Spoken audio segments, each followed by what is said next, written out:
Salut les Strasbourgeois, salut Poca, c'est Kaezaria, on est en direct depuis nos appartements respectifs. On profite de cette vidéo pour vous dire que notre nouvelle EP est sortie depuis le 1er mai, donc allez l'écouter sur toutes les plateformes. Ciao. Ouais, effectivement, nous dans cette EP, on parle de l'hyperconnexion qu'on a tout le temps avec tout le monde et on prône un peu ce retour à des choses plus essentielles, à des trucs un peu plus personnels. Et effectivement, on a besoin quand même aujourd'hui de cette hyperconnexion pour avoir des nouvelles de nos proches, de notre famille, des gens qu'on aime. Mais ça fait du bien aussi de revenir à des choses plus essentielles, plus perso. Alors oui et non, effectivement, confinement oblige, donc beaucoup moins de vues sur le monde extérieur et puis sur les gens et nos amis. Par contre, à côté de ça, moi j'ai la chance d'avoir des voisins assez cool avec qui j'ai pu tout simplement entretenir une petite connexion d'apéro le soir et de petit barbecue. Donc ça, c'est quand même assez cool. Tu passes beaucoup plus de temps sur les réseaux sociaux que sur scène. Tu fais exister ton EP et nous, on s'est pas mal adapté. On a fait des vidéos live, des reprises, des co-vidéos avec d'autres amis artistes comme Oros. Puis on a même fait une release party en live stream sur Facebook. Donc je pense qu'on s'en est pas mal sorti au final. Le mieux, je crois que c'est de demander à Théo, il saura mieux répondre que moi. Disons qu'on l'adapte, on change de format, c'est-à-dire que nous on a décidé de garder la date de sortie, mais par exemple on a fait une release party, donc un concert de sortie d'EP online où on a travaillé avec la laiterie, le Zoosphère, la plateforme Artefact, les Eurokéennes et plein d'autres partenaires qui nous ont donné une visibilité pour pouvoir faire ce concert online et de faire cette release party online, donc on trouve d'autres formats pour continuer d'exister. Si je devais aller chez un artiste pour le confinement, je pense que j'irais chez Arnaud Robotini. Pour ceux qui ne connaissent pas, c'est un DJ français qui utilise beaucoup de claviers analogiques en live, avec du matos un peu vintage. Donc je pense que chez lui, il y a moyen de bien s'amuser avec tous ces claviers. Marc Rebillet, c'est un franco-américain, un DJ assez incroyable, un musicien de ouf, il sait presque tout faire. Il est musicalement barré au possible et il chante super bien. Et à côté de ça, j'ai l'impression que c'est un gars humainement parlant qui a l'air assez aussi fou que musicalement au final. Donc je pense qu'il y a moyen de bien rigoler quelques mois en confinement avec lui. Et en plus, j'adore sa petite moustache. Alors si je pouvais être confiné avec un artiste de mon choix, je me confinerais avec lui pour apprendre quelques trucs. Je me confinerai avec Julian Casablancas parce que déjà j'aimerais voir comment lui il fait pour gérer la sortie de son album en plein confinement et puis parce qu'il vit à New York, il doit vivre sûrement dans un studio de ouf, donc ça peut être que mortel je pense. Ouais, je me suis découvert un talent caché, je sais faire l'alligator et je t'avoue que c'est une grande fierté pour moi. Alors mon talent caché, je l'ai découvert grâce à Disney+. J'arrive à perdre mon temps à regarder des Disney que j'ai déjà vu bien trop de fois. Donc merci beaucoup Disney. Je me suis trouvé un nouveau talent caché pour le montage vidéo. J'ai dû faire toutes les co-vidéos, le live stream sur Facebook, tous les montages. Et je suis devenu un crack du logiciel. Donc voilà, je suis là pour proposer mes services pour le prochain avatar. Je me suis tenté à la mécanique au début du confinement. J'ai mon arrière-grand-père qui avait un Solex. Et je me suis dit, tiens, pourquoi pas le retaper. Et ce que j'ai fait du coup. Et j'avoue que ça a marché, donc je pense que ça y est, je peux me lancer dans la mécanique dès à présent. Ouais, il y en a deux en fait. Il y en a un que j'aimerais revivre, c'est quand je suis monté au Littleton Festival sur la structure de la scène et qu'Adrien m'a regardé avec des yeux de diable pour que je descende le plus vite possible. Et la deuxième, c'est juste quand Louis s'est pété la gueule une fois sur scène. Là actuellement, la scène me manque énormément, nous manque énormément et tous les moments me manquent.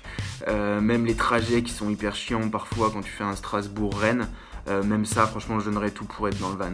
C'est pas vraiment un moment précis que j'ai en tête, c'est plutôt toute une ambiance sur les festivals d'été quand tu passes 10 heures de ton temps sur la route avec tes potes, tu arrives sur scène, tu joues, tu t'occupes de ton matos, ensuite tu bois des bières, le lendemain tu recommences.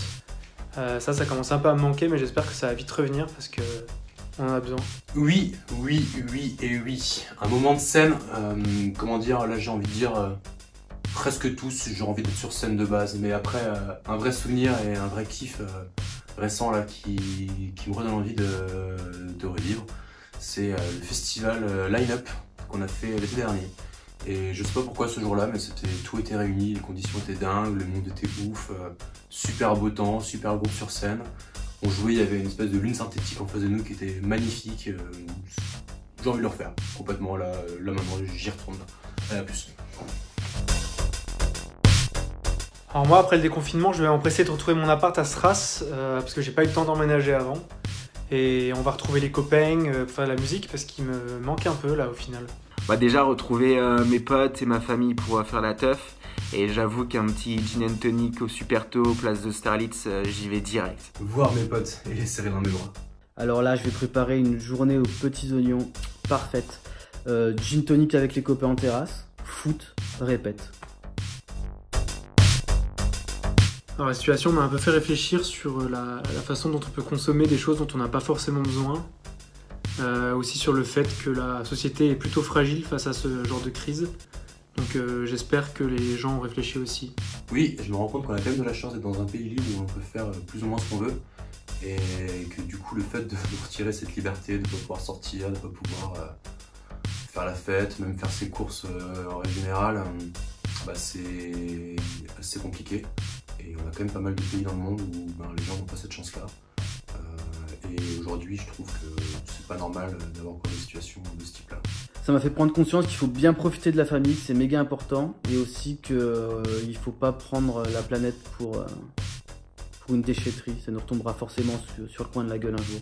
Ouais, disons qu'au niveau du groupe, ça nous a permis un peu de nous poser, de prendre le temps, de prendre du recul sur un peu tout ce qui se passe quand parfois ça va vite et il faut prendre des décisions rapidement. Et c'est vrai que c'est cool de vivre un peu moins dans le stress, un peu moins dans l'euphorie du truc.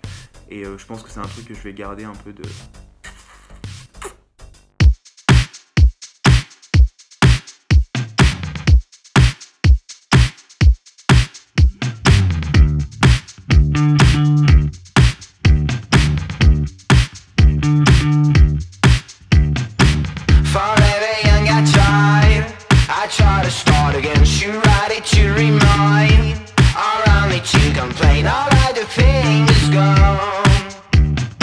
Sometimes I let it go. Sometimes I wanna fight. Just see a fight and feel just because you're too right. I turn left out to see alright the thing is gone. Sometimes I let it go. Forever young I try to get into your mind. I'm gonna get away. I'm gonna get away. On a mission I try to change your mind. Let's say we get away. Let's say we get away. Forever young I try to start again. She write it to remind. Alright, let you complain. Alright, the thing is gone. Sometimes I let it go. Sometimes I wanna fight. To see a fight and feel just because you're too right. I turn left on to see. Alright, the thing is gone. Sometimes I let it go, but find a way.